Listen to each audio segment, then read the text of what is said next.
It's nearly dawn when I finally make it home. My scrubs are damp from spilled coffee, and my feet throb from hours on the hospital floor. The moment I turn the corner to my building, something feels off. Police cars idle outside, their lights off but engines running, and uniformed men linger near the entrance, their presence heavy with tension. I park in the lot, squinting at the scene as I approach. A man in tactical gear steps forward, holding up a gloved hand. "Ma'am, residents are required to stay indoors." "There's a security incident," he says, his voice clipped, almost rehearsed. His gaze is cold as it sweeps over me. I mumble something about being a nurse and needing to sleep. He steps aside reluctantly, motioning me through. Inside, the halls are eerily quiet. The usual hum of early risers and faint TV chatter is gone, replaced by a suffocating silence.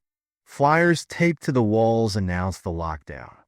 "For your safety, do not leave your apartment." Hours pass, but sleep doesn't come. I sit by my window, staring down at the street where more vehicles have gathered. Men in black uniforms move methodically between the cars and the building, their faces blank. My phone buzzes, an email from the property manager, echoing the flyer's warning. The vagueness gnaws at me. Later, I hear voices in the hallway, tense, low murmurs punctuated by the sound of a battering ram. I press my ear to the door. It's coming from the floor below. Minutes later, footsteps stomp past my apartment. I peek through the peephole. Two men drag my neighbor, Mrs. Cohen, into the hallway. She's barefoot, clutching her bathrobe as she protests. "I don't know anything," she cries. They ignore her. The door slams shut, and the hallway falls silent again. The pattern repeats through the day. Doors forced open, people escorted out. I catch fragments of conversation, each more unsettling than the last. Government property, noncompliance. Keep searching. By evening, paranoia has set in. My hands tremble as I boil water for tea. The rhythmic clinking of the spoon against the mug, the only sound in my tiny apartment. I can't shake the feeling that it's only a matter of time before they reach my door. Around midnight, there's a knock, calm, deliberate. My chest tightens as I open the door a crack. Two men stand there, their expressions unreadable. Routine check, one of them says, his tone flat. "Open the door." I hesitate, trying to keep my voice steady. "What are you looking for?" "Just open the door," he repeats, his eyes narrowing. I step aside, heart hammering as they enter. They don't glance at me. They're focused entirely on my belongings.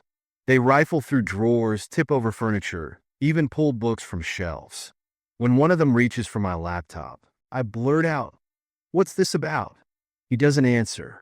The other man says, almost casually, "We're looking for something stolen. Sensitive equipment." "What kind of equipment?" I press. He pauses, turning to me with a faint smirk. "You don't need to know." When they finally leave, I collapse onto the couch, my thoughts racing. Stolen equipment? From this building? It doesn't add up. My gaze falls on my phone, and an idea takes root. I start documenting everything, the noises in the hallway, the searches, the vans. When another tenant is dragged out hours later, I film it through the peephole, my heart in my throat. The men's movements are too precise, too coordinated. This isn't about a fugitive. The next day, I dig deeper. In the basement, I find a storage unit left ajar. Inside are discarded furniture, boxes of papers, and something else. A sleek, metallic object tucked into the corner, no larger than a shoebox. It hums faintly when I touch it, and the surface pulses with a soft blue glow. My breath catches as I realize this must be what they're searching for. Footsteps echo down the stairs, and panic surges through me. I shove the device into my bag and slip out through a side door, my pulse racing as I duck into the alley behind the building. The air feels thicker, my senses sharper, every shadow a potential threat. By the time I'm back in my apartment, my phone buzzes with a message from an unknown number. We know you have it. Stay where you are. I freeze, staring at the screen. They're watching. But how? My apartment feels like a cage now, the walls closing in. I open my laptop, intending to upload the footage I've gathered, but the internet is down. Another message pings. Don't do anything you'll regret. There's a knock at the door, harder this time. The air feels heavy as I approach, my hand trembling on the knob. Through the peephole, I see them, 3 men, their expressions grim. One of them holds a crowbar. I don't open the door. Instead, I grab the device, the weight of it solid and strange in my hands. If they catch me, I'll disappear like the others. If I run, I might not make it far. The knock turns into pounding. I clutch the device tighter and head for the fire escape, leaving everything else behind. As I climb down into the cold night, I tell myself this. Whatever they're hiding, I'll find a way to make it known, even if it's the last thing I do. The office smells like fresh paint and new leather, a sterile kind of luxury that only money can buy. The managing partner, Mr. Dorsey, shakes my hand with a grip that feels more calculated than firm. His smile is a practiced stretch of teeth. Welcome to the team, Nora. You're going to do great things here. I glance at the contract in front of me, a binder thick with clauses that seem more suited to an espionage agency than a law firm. Confidentiality, liability, personal conduct, it's all there spelled out in black ink. But the promise of doubling my salary and the allure of fast-track promotions had brought me here, and I can't walk away now.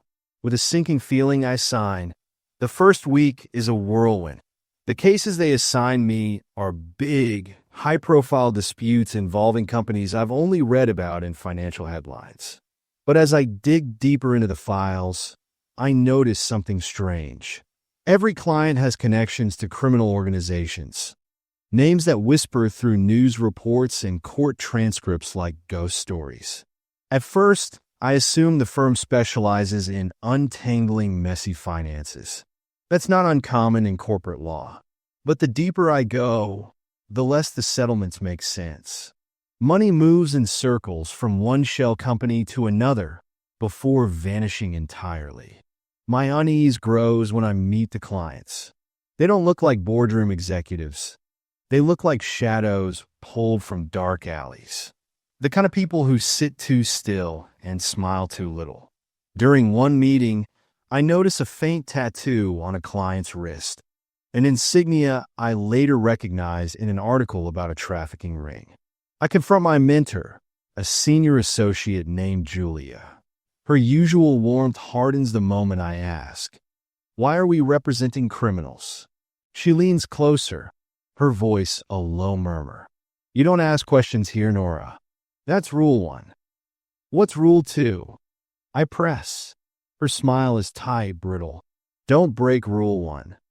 The breaking point comes during a deposition. I'm instructed to prepare documents for a case involving a logistics company accused of embezzling millions. But the paperwork doesn't add up. The numbers are too clean, the timeline's too convenient. When I push for clarification, Julia sighs and says, "Just do what you're told." That night, I stay late in the office, combing through old cases. The patterns are undeniable. Settlements inflated beyond reason. Payouts funneled into offshore accounts. The firm isn't defending its clients. It's laundering their money. I try to quit the next day. Mr. Dorsey's office is perched on the top floor. The skyline a glittering backdrop behind his desk. When I tell him I'm resigning, he doesn't blink. He slides a document across the desk. "You've already signed this. It's an addendum to my contract, binding me to the firm for 10 years. My name and signature are scrawled at the bottom in ink I don't remember putting there. This has to be a mistake." I stammer. "I didn't agree to this." "You did," he replies smoothly, his tone almost bored.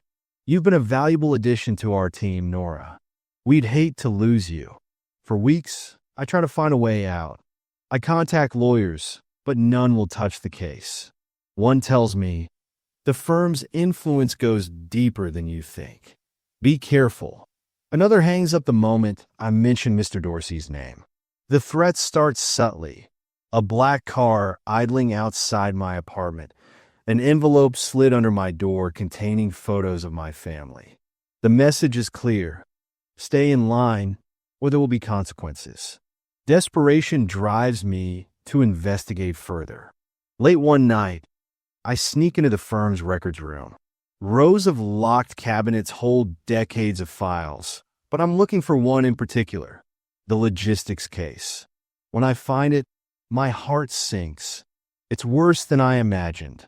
The company wasn't just laundering money, it was transporting people. The invoices and shipping manifests were coded, but the truth was there, buried under layers of legal jargon. I make a copy of the documents and leave the office, my pulse hammering. Back in my apartment, I emailed them to a journalist friend, someone I trust implicitly. This could ruin you, she warns. Are you sure? I don't have a choice, I reply. The story breaks 2 days later. The fallout is immediate. News outlets swarm the firm, their cameras capturing Dorsey's forced smile as he issues a statement denying all allegations. But the truth is out, and the authorities launch an investigation. I wish I could say I felt relief, but the morning after the story airs, I find my apartment ransacked. A note on my desk reads, "We know what you did." I leave the city that night, my car packed with everything I can carry. I drive for hours, not knowing where I'm going, only that I can't stay. Months later, I see a headline about the firm. Dorsey is facing charges and several associates have been arrested. But my name isn't mentioned. I'm a ghost now, a whisper in a story too dangerous to finish. I don't regret exposing them, but every time I see a black car in my rearview mirror, I wonder how long I have before the past catches up. The job posting was generic, almost forgettable. Data analyst needed for behavioral study. Remote work. Competitive pay. I applied on a whim, desperate for anything after months of unemployment. When I received the offer the next day, I didn't question it. A signed NDA and onboarding session later, I was given access to the system. The survey data was strange. Respondents were asked questions that started off harmless enough. What's your preferred mode of transportation? But as I worked through the files, the questions became increasingly bizarre. If ordered to evacuate, how long would it take you to leave your home? In the event of a food shortage, what would you do? Rank these scenarios by severity. Economic collapse, government shutdown, mass migration. By the second week, patterns began to emerge. Certain cities were flagged repeatedly. Names like Denver, Mumbai, and Oslo were marked with bold red tags. Some responses triggered automated instructions to forward findings immediately. I didn't know what it meant, but something about the urgency unsettled me. One night I decided to trace the flag data. Digging deeper, I discovered an encrypted server linked to the project. It wasn't connected to the research company, but to a private military contractor. Names like Crane Defense and Summit Tactical appeared in the metadata, companies notorious for destabilizing regions under the guise of humanitarian aid. At first, I thought the surveys were simulations, tools to test public resilience during crises. But then I found a series of reports marked active deployments. Dates, locations, and outcomes were listed next to the flag cities. The outcomes were catastrophic: riots, market crashes, food shortages.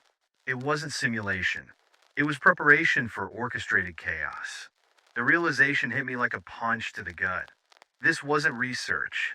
It was premeditated sabotage.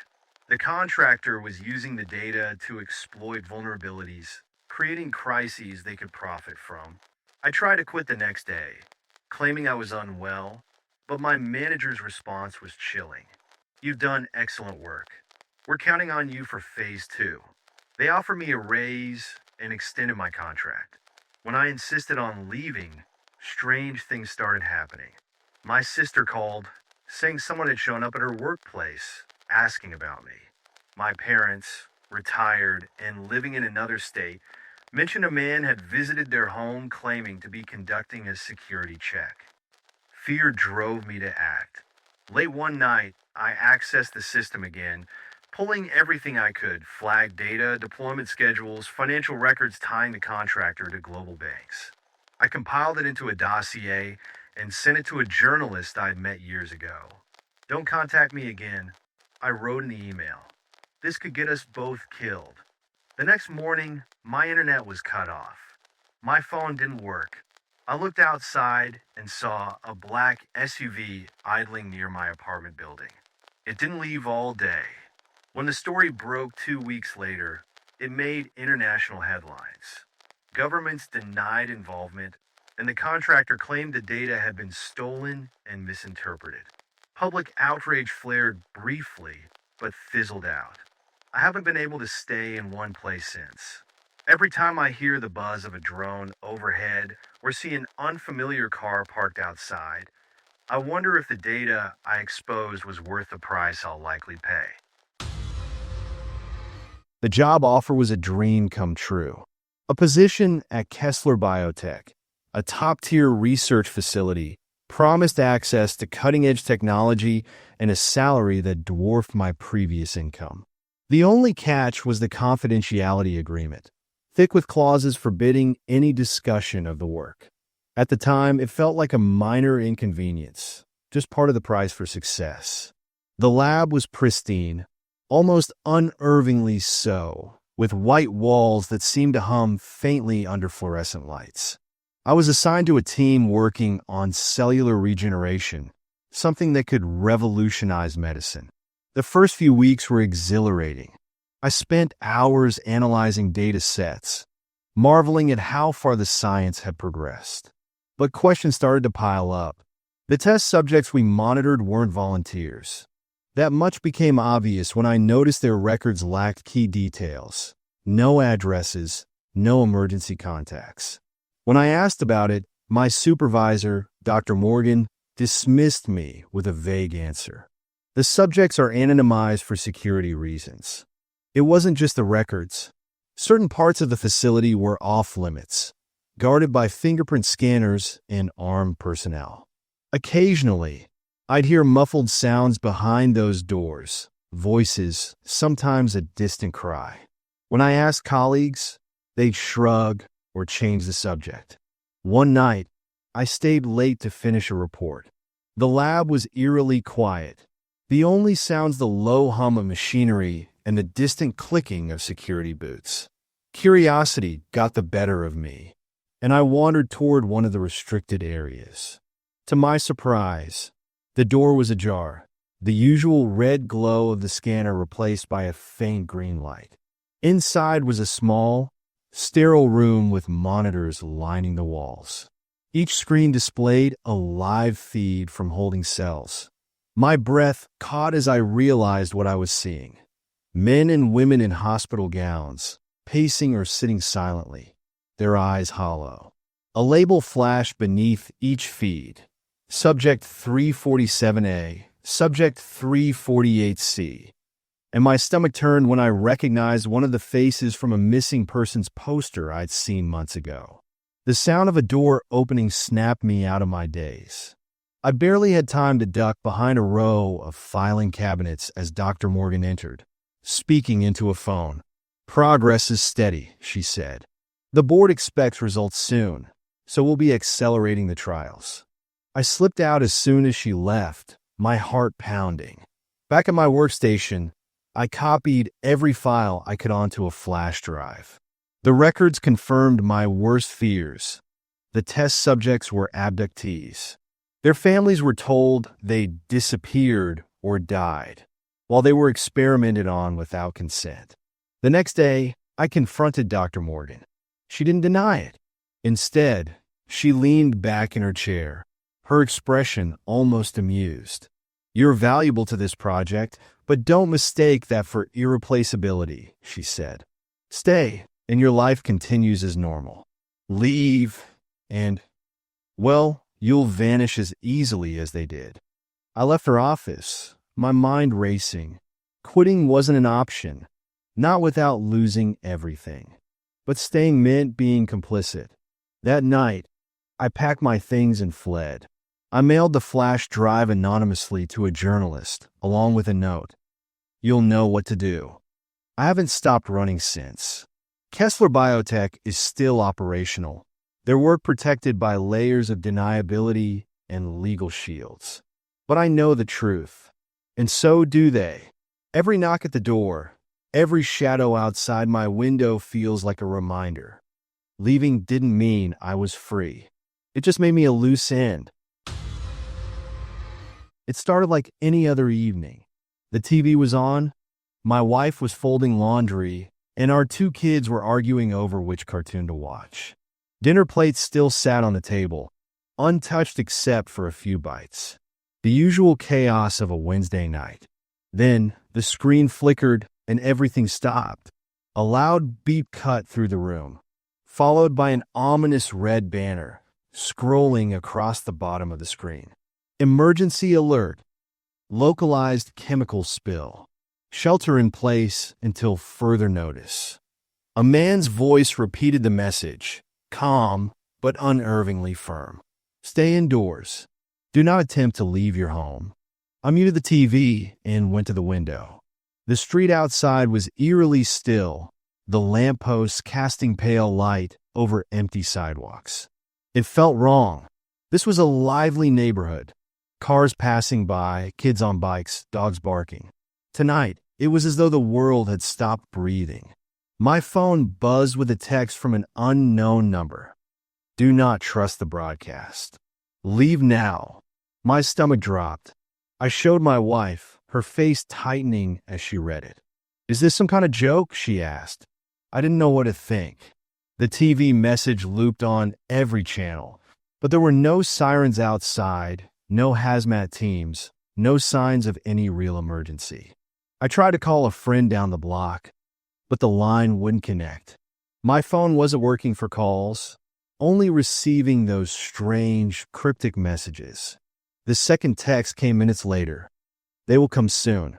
If you don't leave, it will be too late. What do they mean by they? My wife whispered. Neither of us had an answer. We locked the doors and windows, our movements quick but clumsy in rising panic. The kids asked what was going on, but we mumbled reassurances we didn't believe ourselves. I went to the attic to grab an old flashlight and froze when I spotted something I hadn't noticed before. Tucked in the corner, partially hidden under insulation, was a small black box with a blinking red light. It was no bigger than a paperback, and it wasn't something I had ever put there. I brought it down, showing my wife.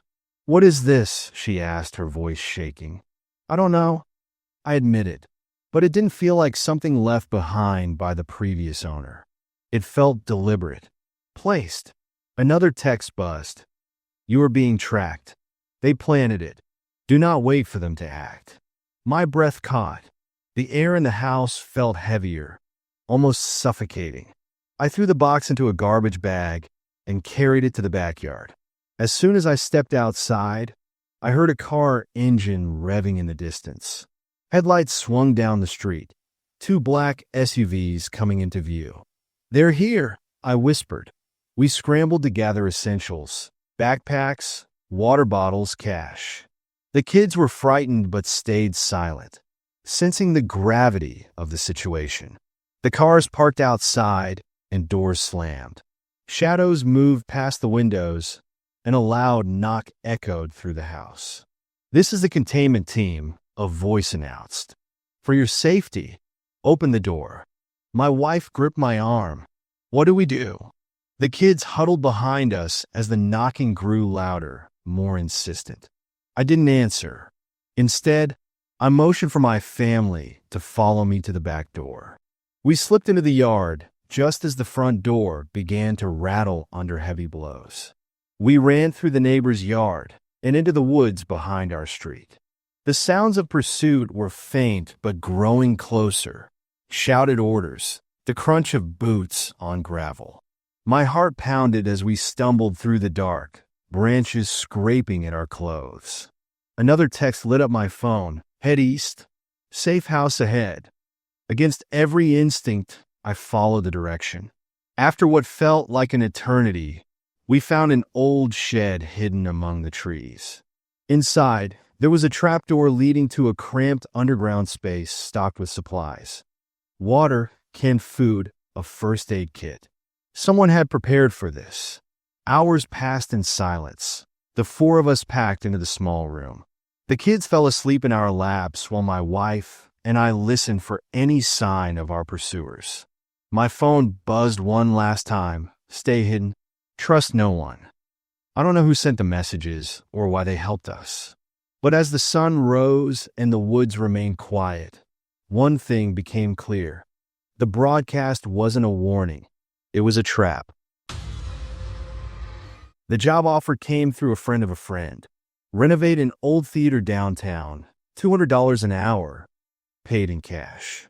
The catch: work only at night, no questions asked. For someone trying to climb out of debt, it felt like hitting the jackpot. When I arrived at the address, the place looked like it hadn't been touched in decades. Its once grand marquee hung crooked, the words Regal Heights barely visible through layers of grime. The foreman, a tall man with a gravelly voice, handed me a set of keys and a flashlight. Stick to the main floor and the balcony, he said, avoiding eye contact. Don't wander into the basement. We're not paying you to explore. The inside of the theater was worse than the outside.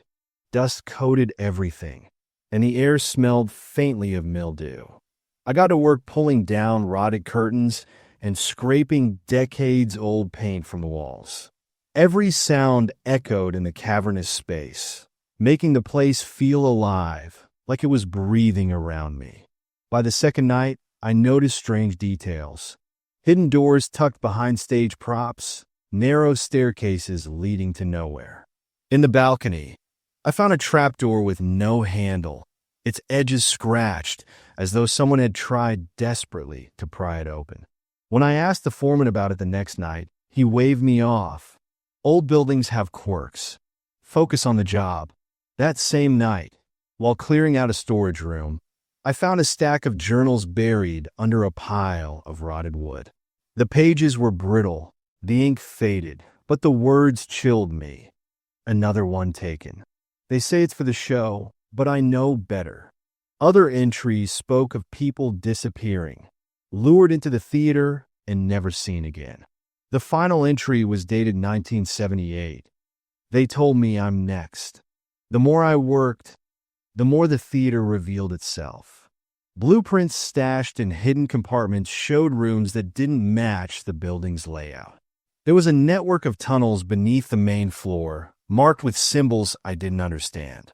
One night, curiosity got the better of me, and I pried open a locked door the foreman had explicitly told me to avoid. It led to the basement, a damp, claustrophobic space lined with brick walls. In one corner, I found a stack of dusty crates. Inside were old photographs of missing people, their names and dates scribbled on the back. Some of the photos showed the same faces I'd seen in the journals. My stomach churned when I saw the most recent photo. It was my own. Panic set in. I rushed upstairs, only to find the foreman waiting for me, his face dark with anger. You shouldn't have gone down there, he said. His tone was calm, but his eyes were cold. You've made this complicated. I backed away, my pulse hammering. What is this place? I demanded. He didn't answer. Instead, he reached for his radio. We got a problem, he said. I ran, leaving my tools and bag behind. The streets were empty, the city eerily quiet. When I got home, I locked every door and window, my hands shaking as I dialed the police. But when I explained what I'd found, the officer on the other end sighed. We've looked into the Regal Heights before. There's nothing there. Don't waste our time. The next day, The friend who'd referred me to the job called furious. They said you walked out, he snapped. Now, they're saying you owe them for the time you wasted. I didn't go back. Days turned into weeks, but I couldn't shake the feeling of being watched. One night, I found a blueprint taped to my door. My name was written on it, next to the words future use. I've since left the city, but the fear lingers. The theater was more than a job. It was a trap, a place where people vanished, their stories erased. I don't know who the foreman worked for or why they chose me, but I know one thing. Regal Heights wasn't just an abandoned building. It was a machine, and I was almost its next piece. I wasn't looking for a case when the phone rang, but when you're 3 months behind on rent, you take whatever comes your way. The woman's voice on the other end sounded desperate, clipped like she was holding back tears. She said her name was Catherine. Her husband was cheating on her, and she wanted proof. The offer was generous, too generous for a standard surveillance job. I hesitated, but her money cleared, and the details seemed straightforward. Follow the husband, get photos, deliver them discreetly. Easy enough. The address Catherine gave led to a sprawling mansion on the city's edge. Her husband, Edward, left around dusk in a sleek black car. I tailed him carefully, my old sedan blending into the evening traffic. He drove to the heart of downtown, where neon signs glowed against the dark sky. The car pulled into an underground lot below a private club.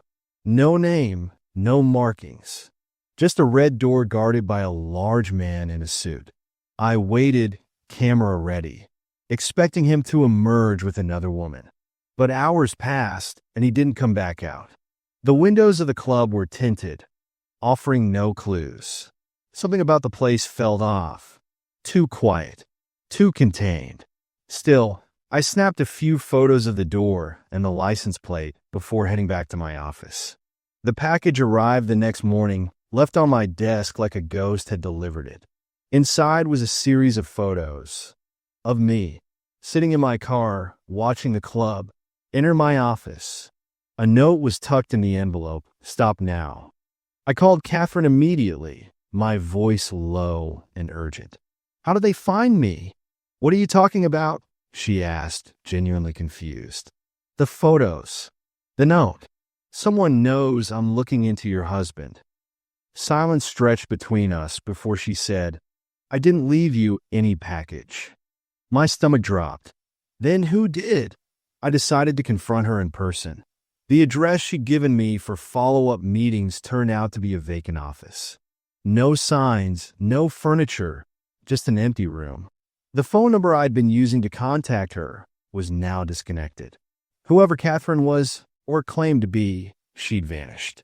I reviewed the case, retracing every detail. It felt like chasing smoke. The photos I'd taken of Edward outside the club showed nothing incriminating, but when I zoomed in on the background, a familiar figure caught my eye. The man who delivered the package to my desk. He wasn't watching Edward. He was watching me. By the third day, the threats escalated. I came home to find my office ransacked. My desk drawers had been emptied, files torn apart. On the wall, scrawled in black paint, was one word: leave. I tried contacting the police, but they treated it as a standard break-in, ignoring the weight of the message. Desperation pushed me back to the club. This time I didn't wait outside. I walked through the red door, my pulse racing. The interior was stark. Black walls, dim lighting, and a bar where no one seemed to drink. Eyes followed me as I crossed the room. Edward was there, seated with 2 other men, their conversation inaudible but intense. One of them noticed me and stood abruptly. I turned to leave, but the door was already blocked. They didn't threaten me directly. Instead, the man closest to me, a wiry figure with a quiet menace, simply said, "You've drawn attention to the wrong people." His voice was calm, too calm. "This isn't your business. Walk away, and it stays that way." I didn't argue. I left, my heart pounding, But the pieces were starting to fit together. Catherine had never cared about infidelity. She'd used me as bait, drawing attention to Edward to deflect from something bigger, something I'd inadvertently stumbled into. The next morning, I packed what little I could and left town. But even now, miles away, I can't shake the feeling that I'm still being followed. Edward's face lingers in my mind, not because of what I saw, but because of what I didn't. Whatever was happening in that club, it wasn't about love or betrayal. It was about power, and I was just a disposable pawn in their game. My day began like any other. Check notifications, scroll through comments, plan the next post. My followers, now in the millions, expected a curated glimpse into my perfect life. The photos, the trips, the carefully crafted captions, they were my brand, my livelihood. But this morning, my inbox was flooded with something different. Private messages asking, "Is this real?" Others were less kind. Hypocrite, liar. Confused, I scrolled through my feed and my stomach sank. Screenshots of private conversations I'd had months ago were posted everywhere. DMs I'd thought were deleted. Photos I'd never meant to share. Someone had hacked my account and aired my secrets for the world to see. Attached to the post was a cryptic message. "More to come if you don't comply." The email came minutes later and signed in cold. Promote the following products. 1 post per day. Do not deviate from the script. Fail, and everything comes out. A list of items was attached. Supplements, skincare products, even a luxury handbag. At first glance, they looked ordinary. Terrified, I did as I was told. I posted the first ad that evening, sticking to the provided caption. My followers responded with confusion. "Since when do you promote this kind of stuff?" one asked. But most didn't question it. The likes rolled in, the algorithm doing its job. The second day's product was stranger.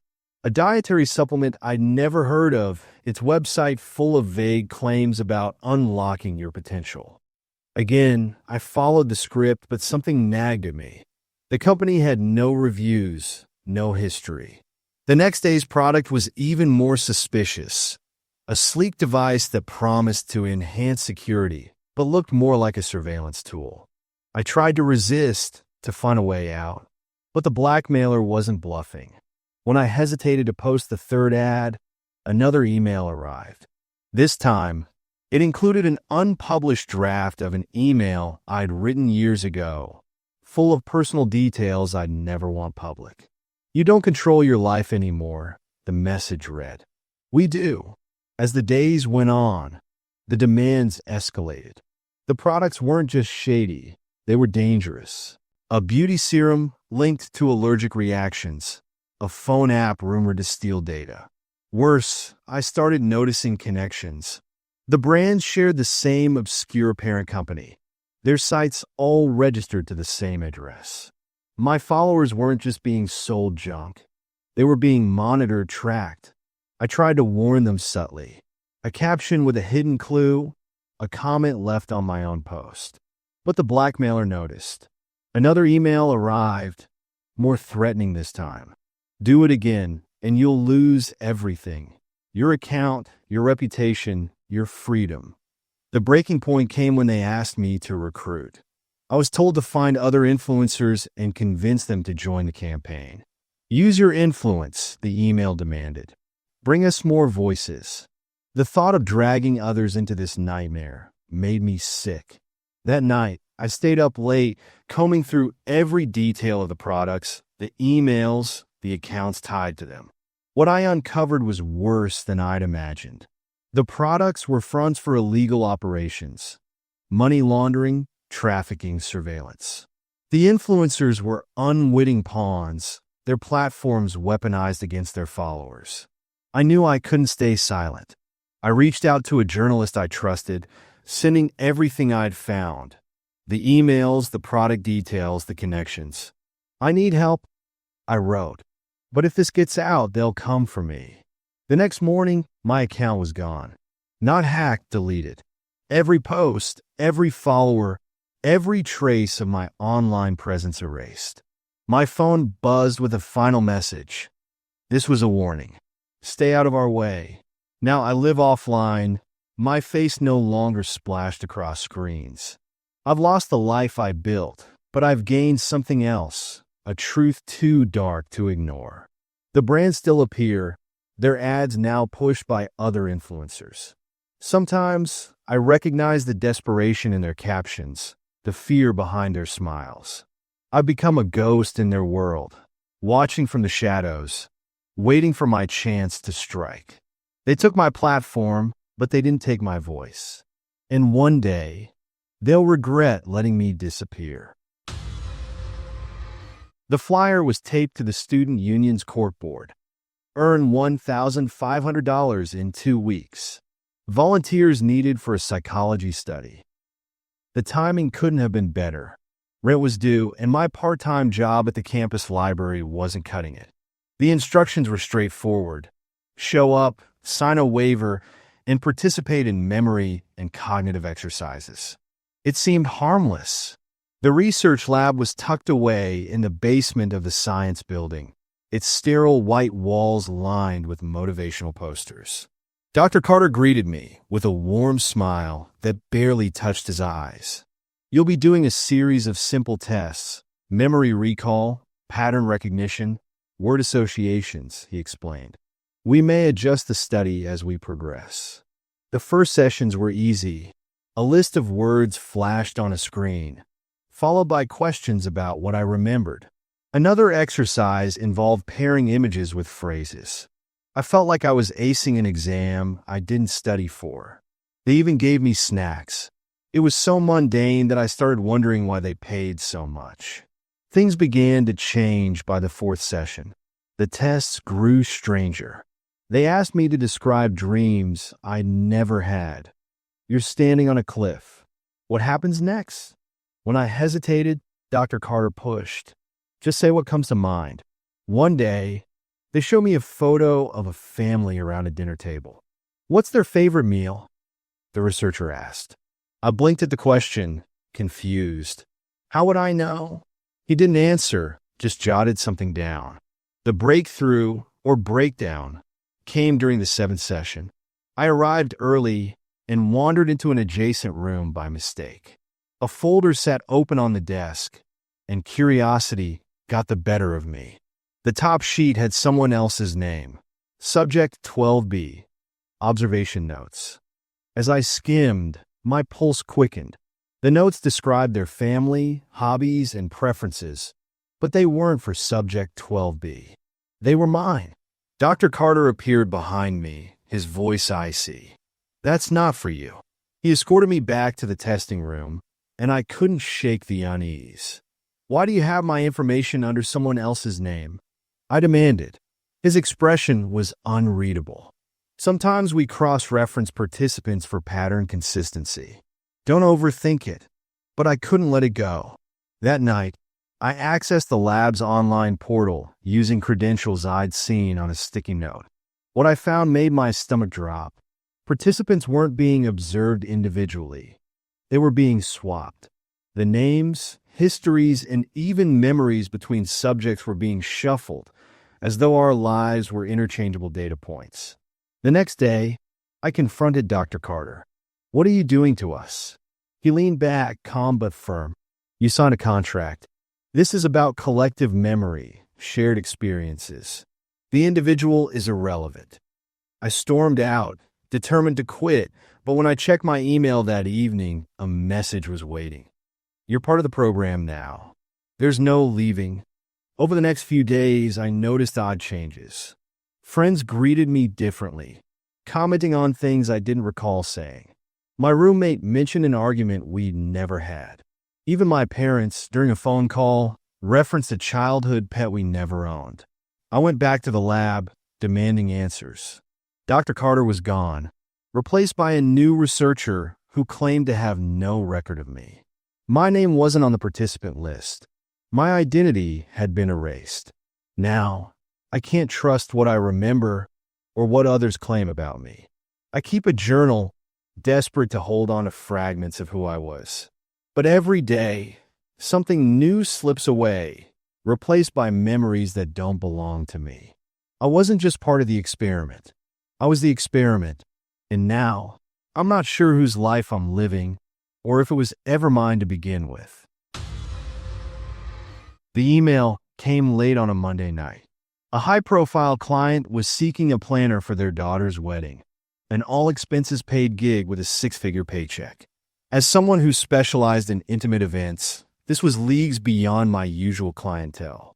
The bride's name, Alina Prescott, rang a faint bell, but I couldn't place it until I Googled her. Daughter of shipping tycoon Victor Prescott. His wealth made headlines.